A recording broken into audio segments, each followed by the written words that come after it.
डोकी बितला आसबा पाठ नहीं कि साठ नहीं खाली कांदुजे सबदिन मम्मा कहे बेटे पाठ पढ़बू बोली एक दिन कहबू सब बोले एक दिन कहबू बोली कहे काहे लगी ना पाठ पढ़वा कते कह पढ़बी ग काहे लगी इखणी तो ना पढ़वा केते बेले पढ़बू पढ़बू जे इखणी नहीं पढ़ेगा काहे लगी मुझे लिखिक देली ओ काहे लगी सिलेक्टर लिखिक ना आनलु जे लेकिन कि नहीं से हेडा ओ लिखि जो ओ नहीं लगी तो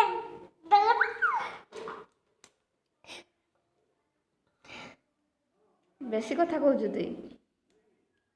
कथा टे कम कर खाली किछि नहीं करूनु खाली कांदु जे हेले पिटला माइला भलिया हम तो पिटबो बोली मते राग होचे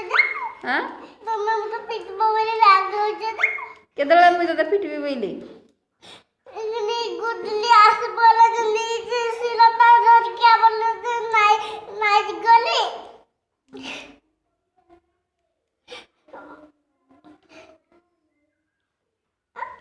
काडा तुम जला भाषण में बैठल में मर्जी लोग दौड़ी हां तुम डाकलो जमी गली ने तुम पाक हां काला दे एतरू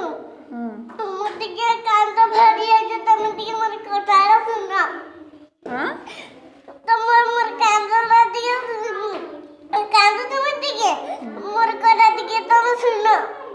तो कथा सुनबे हां काडा कहबो कह सुनबे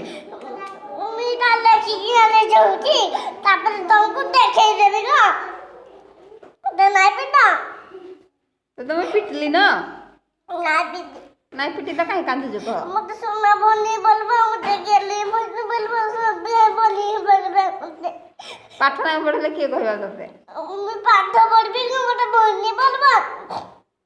नाले पाठ नहीं पढ़ले के नहीं मूर्ख नहीं हां पाठ नहीं पढ़ले के नहीं मूर्ख नहीं हुए मूर्ख हो गाय चरेबू गाय चोरेले छोड़ बोला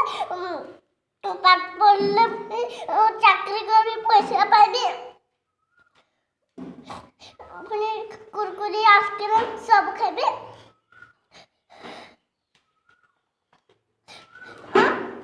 जाओ लिखी गया 2 मिनट गायबू लिखी जा